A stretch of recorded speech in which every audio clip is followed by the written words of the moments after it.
হুয়াল্লাযী জাআলা লাকুমুস সামআ ওয়াল আবসারা ওয়াল আফইদা ক্বালিলাম মা তাশকুরুন।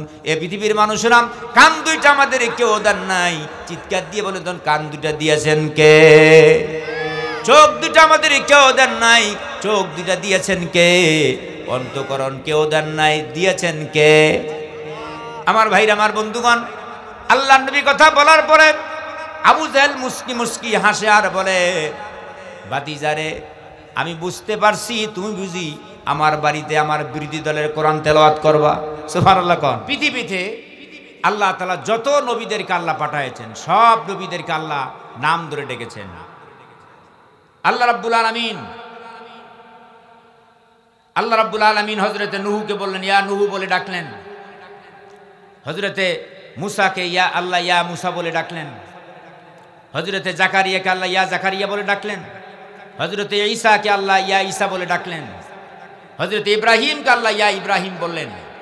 কিন্তু আপনার আমার আল্লাহ, আপনার আমার নবীকে আল্লাহ কোন জায়গায় ইয়া মুহাম্মদ বলেন নাই। সুবহানাল্লাহ। আল্লাহ রাব্বুল আলামিন তার প্রিয় নবীকে ডাকলেন, ইয়া আইয়ুহার রাসূল, ও আমার প্রাণ প্রিয় রাসূল, ও আমার প্রাণ প্রিয় নবী। পৃথিবীতে যত নবী আছে সব নবীদেরকে আমি নাম ধরে ডাকলাম।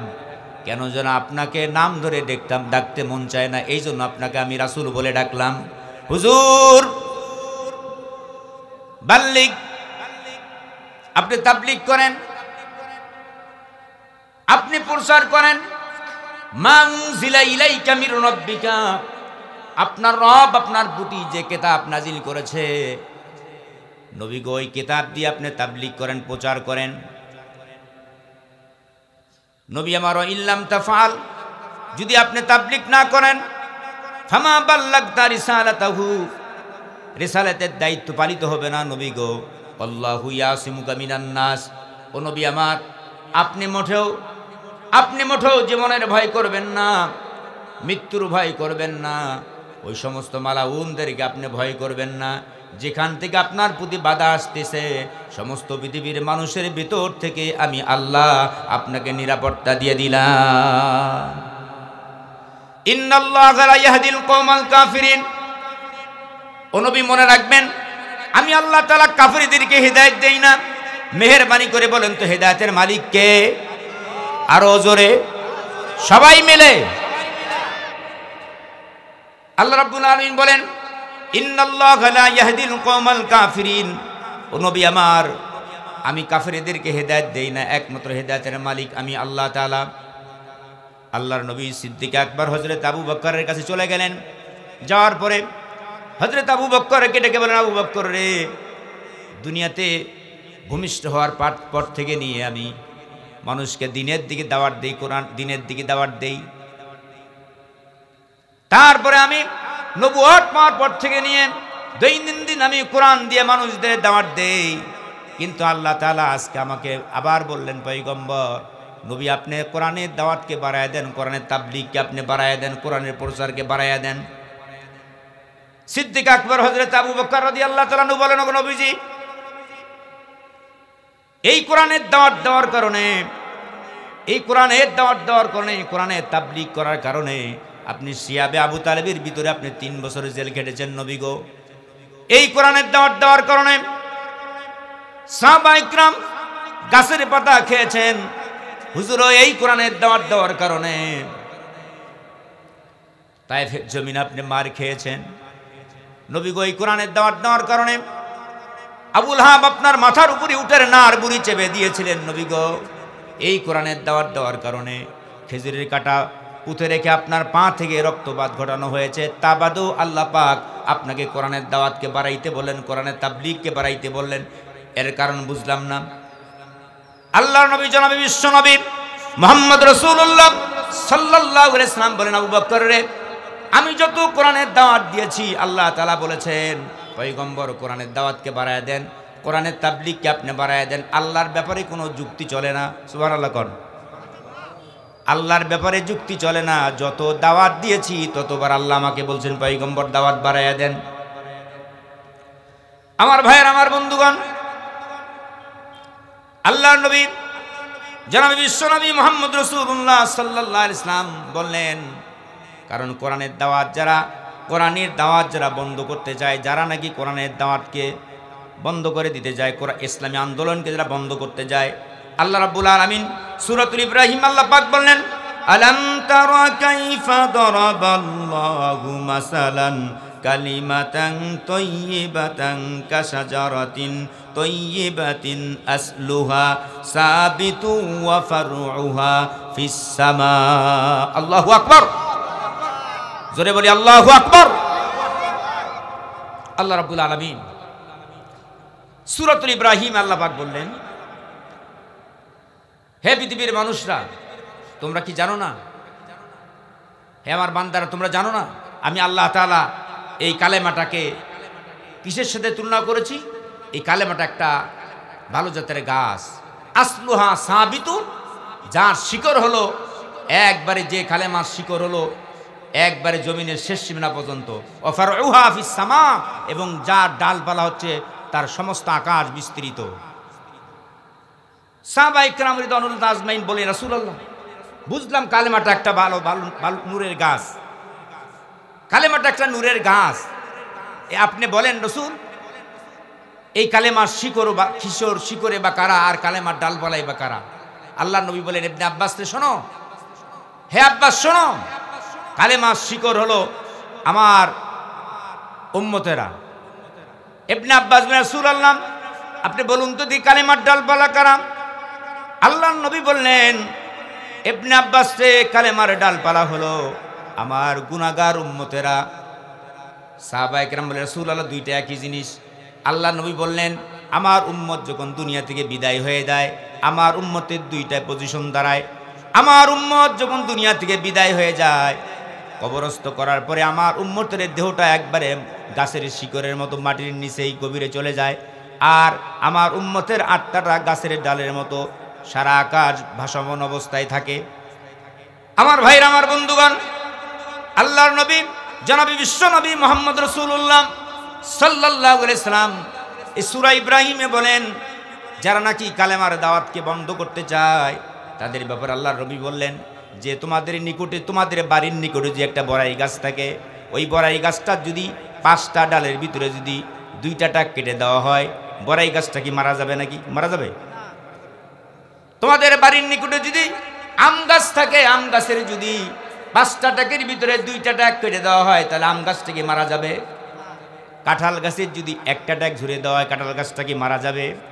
আল্লাহর নবী বললেন, তার কারণ বাস্তব জীবনে কথা হলো প্র্যাকটিক্যাল, যেটা আমি আমার যত রূপ ধারণা প্র্যাকটিক্যাল চিন্তা, প্র্যাকটিক্যাল যা দেখেছি, একটা বড়াই গাছের একটা টাক ঝুড়ে দিলে তার গোড়া থেকে 10টা করে কুশি নেয়, ঠিক কিনা?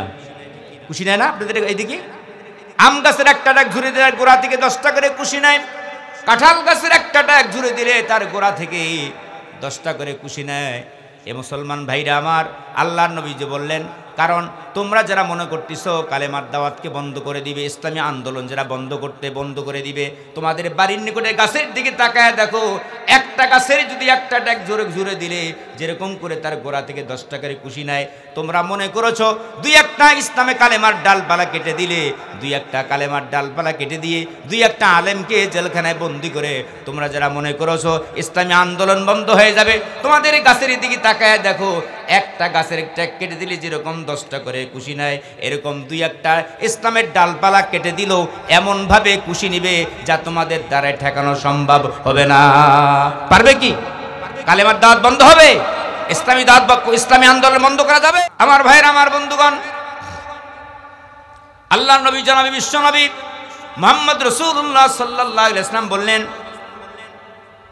আবু বকরকে বলেন, আবু বকর, তুমি কি কোরআনের দাওয়াত দিবে? আবু বকর বলে, রাসূলুল্লাহ, কোরআনে আন্দোলন কেন করা লাগবে? আল্লাহর নবী বললেন, কোরআনী আন্দোলন করা লাগবে 4টা কারণে। জোরে বলেন কয়টা? জোরে বলেন কয়টা? 4টা কারণে। 4টা কারণে কোরআনী আন্দোলন করা লাগবে। 1 নম্বর কারণ হলো, পৃথিবীতে যত নির্ভেজাল জিনিস আছে, কোরআনের চাইতে একটাও নির্ভেজাল নাই। আপনাদের এলাকায় কি সেরকম নির্ভেজাল জিনিস আছে নাকি? আছে? আল্লাহ রাব্বুল আলামিন আমার সাথে পড়েন, আল্লাহ পাক বললেন, আলিফ লাম মিম যালিকাল কিতাবু লা রাইবা ফীহি হুদাল লিল মুত্তাকিন। এই কিতাবের ভিতরে কোনো সন্দেহ আছে? এই কোরআনের ভিতরে কোনো ভুল আছে? দুই নম্বর কারণ হলো আল্লাহ রাব্বুল আলামিন এই পৃথিবীর মানুষের জন্য, আল্লাহ রাব্বুল আলামিন কোরআনটা দিয়েছেন মানুষের জন্য কল্যাণ দিয়ে। আল্লাহ রাব্বুল আলামিন বলেছেন, ওয়া ইন্নাহু লাযিকরুল লাকা ওয়া লিকাউমিকা ওয়া সাউফা তুসআলুন। আল্লাহ রাব্বুল আলামিন পৃথিবীতে মানুষের জন্য কোরআনটা কল্যাণ দিয়ে যিনি নাজিল করেছেন তিনি কে? দুই নম্বর কারণ হলো আল্লাহ রাব্বুল আলামিন বলেন। তিন নম্বর কারণ হলো আল্লাহ রাব্বুল আলামিন বলেন, এই কোরআনুল কারীমটা আমি তোমাদের জন্য সংবিধান দিয়ে তোমাদের কাছে নাজিল করলাম। সংবিধান দিয়ে আল্লাহ পাক কোরআন নাজিল করলেন। আল্লাহ পাক বলেন, ওয়া নুনাজ্জিলু মিনাল কুরআনি মা হুয়া শিফাউ ওয়া রাহমাতাউ ওয়া বুশরা লিল মুসলিমিন। আল্লাহ পাক এখানে বললেন যে, আল্লাহ রাব্বুল আলামিন বললেন যে কোরআনটা আমি তোমাদের কাছে সংবিধান হিসেবে নাজিল করলাম। তিন নম্বর কাজ আল্লাহ পাক বললেন, ওয়া ইন্নাহু লাযিকরুল লাকা ওয়া লিকাউমিকা ওয়া সাউফা তুসআলুন। আল্লাহ পাক বলেন আমি তোমাদেরকে কোরআনটা তোমাদের উপর সংবিধান দিয়ে নাজিল করলাম। চার নম্বর কারণ হলো ওয়া নুনাজ্জিলু মিনাল কুরআনি মা হুয়া শিফা ওয়া রাহমাতাও ওয়া বুশরা লিল মুসলিমিন। চার নম্বর কারণ হলো এই কোরআনটা পৃথিবীর মানুষের নাজিল করছি পৃথিবীর লোকের রোগ দূর করার জন্য। সুবহানাল্লাহ কোন পৃথিবীর মানুষের জন্য, তোমাদের দেশে, তোমাদের মনে, তোমাদের রাষ্ট্রে, তোমাদের গ্রামে, তোমার মনে, তোমার শরীরে, তোমার দেশে যত প্রকার রোগ আছে সব রোগ দূর করার জন্য এই কোরআনের দরকার আছে না নাই? আরো জোরে বলে আছে না নাই? আমার ভাইয়ের, আমার বন্ধুগণ, আল্লাহর নবী জনাব বিশ্ব নবী মুহাম্মদ রাসূলুল্লাহ সাল্লাল্লাহু আলাইহি সাল্লাম হযরত আবু বকরকে বলেন, আবু বকর রে, তুমি কি কোরআনের দাওয়াত দেওয়ার জন্য যাবে? হযরত আবু বকর বলেন, রাসূলুল্লাহ আপনি কোথায় কোরআনের দাওয়াত দেওয়ার জন্য যাবেন? আল্লাহর নবী জনাব বিশ্ব নবী মুহাম্মদ রাসূলুল্লাহ সাল্লাল্লাহু আলাইহি সাল্লাম বলেন, আবু বকর রে, আমি কোরআনের দাওয়াত দেওয়ার জন্য যাব আবু জেহেলের কাছে। আবু জেহেলের কাছে কোরআনের দাওয়াত দেওয়ার জন্য যাব। এই কথা বলার পরে হযরত আবু বকর বলে, রাসূলুল্লাহ আবু জেহেল তো বড় ধরনের একটা নেতা, বড় ধরনের নেতা, আপনি তার কাছে কোরআনের দাওয়াত দেওয়ার যাবেন? সে তো আপনাকে মার দিবে। আল্লাহর নবী বললেন, আবু বকর আজকের কারণ টার্গেট হলো আমার টার্গেট হলো বড় নেতা।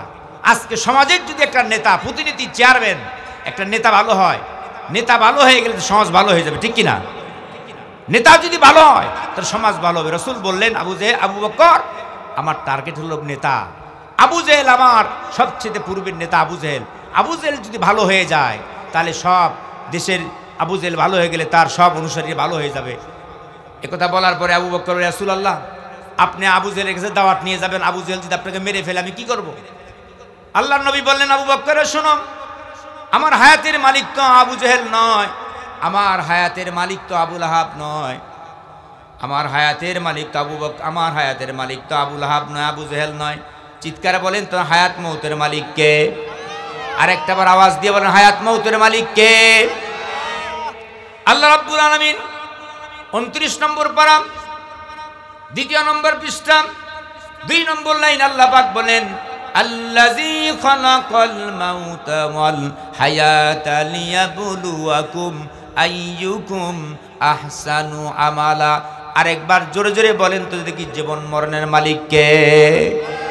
জীবন মরণকে কে সৃষ্টি করেছেন? আল্লাহর নবী জনাবি বিশ্ব নবী মুহাম্মদ রাসূলুল্লাহ সাল্লাল্লাহু আলাইহি ওয়াসাল্লাম আবু বকরকে বলেন, আবু বকর তুমি কি কোরআনের দাওয়াত দিতে জন্য যাবে? আবু বকর বলে, হুজুর আপনি যখন কোরআনের দাওয়াত দেওয়ার জন্য যাবেন আপনি আমার একটু বলবেন, আমি কোরআনের দাওয়াত দেওয়ার জন্য যাব। আল্লাহর নবী জনাবি বিশ্ব নবী মুহাম্মদ রাসূলুল্লাহ সাল্লাল্লাহু আলাইহি ওয়াসাল্লাম তিনি চলে গেলেন। দেখুন সাহস, দেখুন সাহস থাকলে রং করতে নাই। আল্লাহর নবী একাই চলে গেলেন। যাওয়ার পর আবু জেহেলের দরজায় যেয়ে নক করলেন। আবু জেহেলের দরজায় যখন নক করলেন, আবু জেহেল ভিতর থেকে, ঘরের ভিতর থেকে আওয়াজ করে বলল, কে তুমি? নবীজি বললেন, কাক করে আপনার ভাতিজা আব্দুল্লাহর পুত্র মোহাম্মদ, আপনার ভাতিজা আমি আসছি। বলে, কেন আসছো? নবীজি বললেন, কাক করে আসছি আপনার জন্য কিছু হাদিয়া নিয়ে আসছি, কিছু হাদিয়া নিয়ে আসছি। তা আবু জেহেল একটু পেটুক ধরনের লোক ছিলেন, লোভে প্রকৃতির লোক ছিলেন। তা আবু জেহেল যখন শুনলো যে কিছু হাদিয়া নিয়ে আসছে, আবু জেহেল তার স্ত্রীকে ডাকলো, স্ত্রী কোথায়, দরজাটা খুলে দাও, আমার ভাতিজার, আমি ভাতিজার প্রতি ঈমান আনি আর না আনি, ভাতিজার কালেমা পড়ি আর না পারি, কিন্তু আমার ভাতিজা সারা জীবন আমি ভাতিজাকে কোনোদিন মিথ্যা কথা বলতে দেখি নাই। জোরে বলে সুবহানাল্লাহ। আর একটা আবার আওয়াজ দিয়ে বলি সুবহানাল্লাহ। আমার ভাতিজা কোনোদিন মিথ্যা কথা বলে নাই, দরজাটা খুলে দাও। আবু জেহেলের বউ যা দরজা খুলে দিলেন। আল্লাহর নবী জনাবি বিশ্বনবী মুহাম্মদ রাসূলুল্লাহ সাল্লাল্লাহু আলাইহি সাল্লাম আবু জেহেলের আঙ্গিনায় ঘরের ভিতরে প্রবেশ করলেন, সুন্দর করে প্রবেশ করলেন। প্রবেশ করার পরে আল্লাহর নবী যে আবু জেহেলের আঙ্গিনায় আঙ্গিনায় বসলেন। বসার পরে আল্লাহর নবী আবু জেহেলের আঙ্গিনায় যে বসলেন। বসার পরে নবীজি আবু জেহেলকে ডেকে বলছেন, কাক করে আমার, আপনি কি হাদিয়া নেবেন না? আবু জেহেল হাত বাড়ায় দিল, ভাতিজা হাদিয়া দাও। নবীজি বললেন, কাক করে আমার, যে হাদিয়া নিয়ে আসছি এটা তো আপনার হাতে দেওয়ার জন্য নয়। আবু জেহেল ডাক দিয়ে ভাতিজা ব্যাগে দিবা, বলে ব্যাগে দেওয়ার জন্য নয়। আবু জেহেল বলছে, ভাতিজা তুমি পকেটে দিবা, বলে পকেটে দেওয়ার জন্য নয়। কোথায় দিবা? আল্লাহর নবী বলেন, কাক করে আমার, যে হাদিয়া নিয়ে আসছি এ হাদিয়া দিব আপনার কানে কানে। সুবহানাল্লাহ। হুয়াল্লাযী জাআলা লাকুমুস সামআ ওয়াল আবসারা ওয়াল আফইদা কলিলাম মা তাশকুরুন। এ পৃথিবীর মানুষেরা, কান দুইটা আমাদের কেউ দেন নাই। চিৎকার দিয়ে বলে দেন, কান দুইটা দিয়েছেন কে? চোখ দুইটা আমাদের কেউ দেন নাই, চোখ দুইটা দিয়েছেন কে? অন্তঃকরণ কেউ দেন নাই, দিয়েছেন কে? আমার ভাইরা, আমার বন্ধুগণ, আল্লাহর নবী কথা বলার পরে আবু জেহেল মুস্কি মুস্কি হাসে আর বলে, ভাতিজারে, আমি বুঝতে পারছি তুমি বুঝি আমার বাড়িতে আমার বিরোধী দলের কোরআন তেলাওয়াত করবা। সুবহানাল্লাহ কোন। তুমি বুঝি আমার বিরোধী দলের কোরআন আমার বাড়িতে তেলাওয়াত করবা? নবীজি বললেন, কাকু আমার, আপনাকে লোকেরা তো এমনি বলে না মেধাবী আবুল হাকাম, আপনাকে তো এমনি বলে না। আবু জেহেল কথা বলার, নবীজি কথা বলার পরে আবু জেহেল বড় বড় চোখ করে তাকালেন। তাকে বলছে, ভাতিজা মুহাম্মদ, তোমার তো বড় সাহস, এ সাহস কোথায় পেয়েছো? আমি একজন আন্তর্জাতিক নেতা, আন্তর্জাতিক একজন নেতার বাড়িতে এসে বিরোধীদের কোরআন তেলাওয়াত করবা? এটা চলবে না, এটা চলবে না। দুনিয়া ওলট পালট হয়ে যাবে। আমার বিরোধীদের কোরআন আমার বাড়িতে তেলাওয়াত চলবে না। আল্লাহর নবী বলেন, কাকুরে আমার, দুনিয়া ওলট পালট হয়ে যাবে, কিন্তু আমিও আপনার ভাতিজা আপনার বাড়িতে আসছি, দুনিয়া ওলট পালট হয়ে গেলেও আপনার ভাতিজা মুহাম্মদ কোরআন তেলাওয়াত না করে যাবে না। চিৎকার দিয়ে বলি আল্লাহু আকবার। আরেকটাবার আওয়াজ দিয়ে বলেন আল্লাহু আকবার। রাগারাগি না, হাসাহাসি। এই জন্য আমি বলতে চাই, যদি কেউ বাজ দেওয়া লাগে, রাগ করে হাসতে হাসতে বাজ দিয়ে দিবেন, ঠিক কিনা? এত যাবৎ যারা ইসলাম বিরোধী কুচক্র যারা ছিল, মুসলমানকে বাজ দিয়েছে, এখন মুসলমান বাস খাইতে রাজি নাই, বাজ দিতে রাজি, জুড়ে, ঠিক কিনা? মুসলমান ভাইরা আমার, আওয়াজকে বন্ধ করলে আজকে দেখুন ফিলিস্তিনিতে আজকে মুসলমান, ফিলিস্তিনি মুসলমানদের দুরবস্থা আপনারা দেখেছেন। মসজিদুল আকসা যেটা কিয়ামতের দিন হাসরের ময়দান হবে, ওই মসজিদুল আকসা আজকে ইসরায়েল গোষ্ঠীরা, হায়াওয়ানরা আজকে আমাদের সেই মসজিদুল আকসাকে আজকে ফিনিশ করে দেওয়ার পরিকল্পনা চলেছে। তারপরে ফিলিস্তিনি মুসলমানদেরকে হত্যা করতেছে, মায়ের সামনে সন্তানকে হত্যা করতেছে, সন্তানের সামনে মাকে হত্যা করতেছে। এই দৃশ্য আজকে মুসলমান বলতে চাই, যদি আজকে আমরা চুপ করে বসে থাকি, একজন মুসলমান, আল্লাহর নবী বললেন, কোন জায়গায় পৃথিবীর এক প্রান্তে একজন মুসলমান অসুস্থ হয়ে গেল, পৃথিবীর সমস্ত মুসলমান যেন সে অসুস্থ হয়ে গেল। চিৎকার দিয়ে বল ঠিক না ঠিক?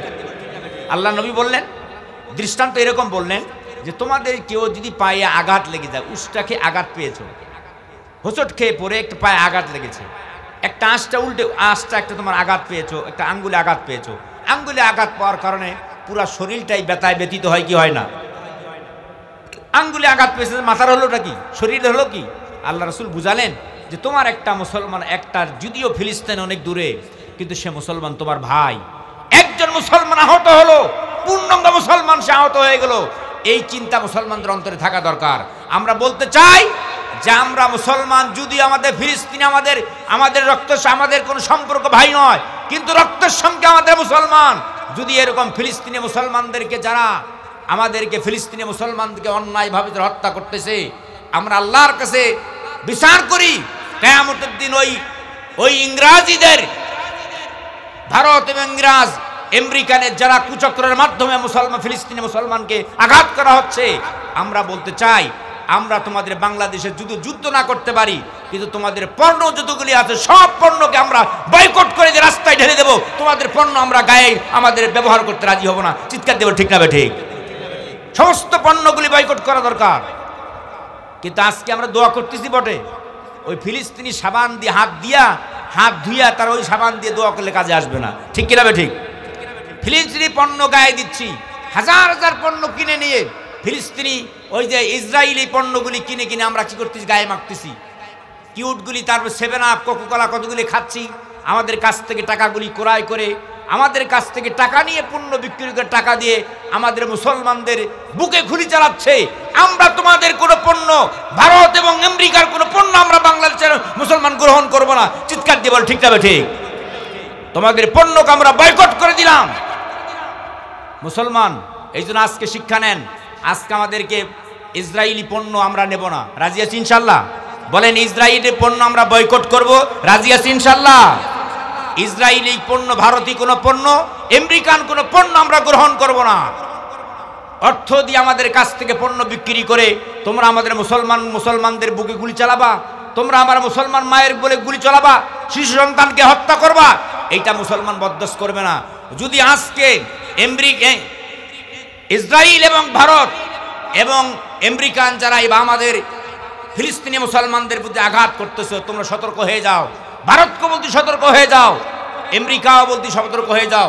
বাংলার মুসলমানদের শরীরে যদি আগুন জ্বালাও, পৃথিবীর মুসলমান শুধু বাংলাদেশ নয়, সমস্ত পৃথিবীর মুসলমান ঐক্যবদ্ধ হয়ে এমন আগুন জ্বালাবে, এই আগুন জ্বালানির পর আগুন জ্বলবে, পৃথিবীর কোনো মানুষের শক্তি নাই সে আগুনকে নিভাইতে পারে। জোরে বল ঠিক কিনা?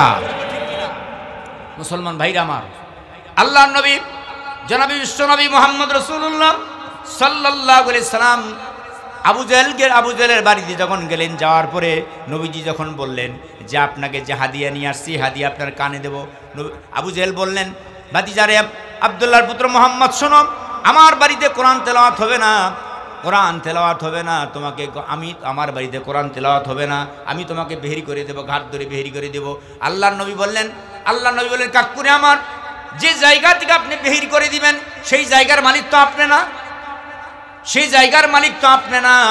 আবু জেহেল বলছে দাঁড়া, আমি তোমাকে ঘাট ধরে বেহেরি করে দিচ্ছি। আবু জেহেল যখন যে নবীজি সাল্লাল্লাহু আলাইহি ওয়াসাল্লামের যখন ঘাট ধরলেন, ঘাট যখন ধরে ফেললেন, হযরত জিবরাইল আলাইহিস সালাতু ওয়াস সালাম আল্লাহকে ডেকে বলেন, আল্লাহ তাআলা, জিবরাইল বলেন, আল্লাহ আপনার পয়গম্বরকে আবু জেহেল ঘাট ধরে বললো, যে পয়গম্বরের শরীরের ভিতরে মশা এত মাসি পর্যন্ত বসতে পারে নাই, ওই পয়গম্বরকে আবু জেহেল ঘাট ধরে ফেলছে। আয় আল্লাহ, আমি কি করতে পারি? আল্লাহ রাব্বুল আলামিন দেখে বলে, জিবরাইল রে, আবু জেহেল আমার রাসূলের ঘাট ধরেছে, আর তুমি জিবরাইল বসে থাকো না, আমার রাসূলের পাটা শক্ত করে ধরে জমিনে বসে পড়ে। ও সুবহানাল্লাহ!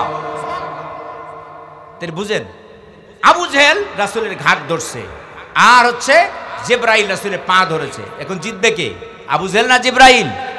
কে জিতবে? জিবরাইল। বললাম জিবরাইল কত বড় দেখাতে পারবেন? তাফসীরে বাইজাবির ভিতরে বললাম জিবরাইলের চেহারাটা এত বড়, পৃথিবীতে আল্লাহ রাব্বুল আলামিন যতগুলি পানি তৈরি করেছেন, বঙ্গোপসাগর, আটলান্টিক মহাসাগর, প্রশান্ত মহাসাগর, সমুদ্র আর মহাসমুদ্রের পানিগুলো যদি একত্রিত করে হযরতে জিবরাইল আলাইহিস সালাতু ওয়াস সালামের হাতে দেওয়া হয়, জিবরাইল আলাইহিস সালাতু ওয়াস সালাম সরিষার তেলের মতো সমস্ত পানিগুলি জিবরাইলের মাথায় দিবে। মাথার পানি মাথায় শেষ হয়ে যাবে, একটা ফোঁটা পানি জমিনে স্পর্শ করবে না। সুবহানাল্লাহ! ওই জিবরাইল রাসূলের পা ধরে বসে আছেন। আবু জেহেল বারবার করে নবীকে ঠেলে, ভাতিজা ওঠো, বারবার ঠেলতে আবু জেহেলের শরীরে ঘাম বের হয়ে যাচ্ছে। আবু জেহেল ডাক দিয়ে বলল, ভাতিজা মুহাম্মদ রে শোনো, আমার মনে হচ্ছে তুমি মাটির সাথে গেড়ে গিয়েছ। কারণটা কি? আল্লাহর নবী বললেন, কাকুরে আমার, আমি মাটির সাথে গেড়ে যাই নাই, আমার পায়ের নিচে হযরতে জিবরাইল বসা। আল্লাহু আকবার! জোরে বলেন তো আল্লাহু আকবার!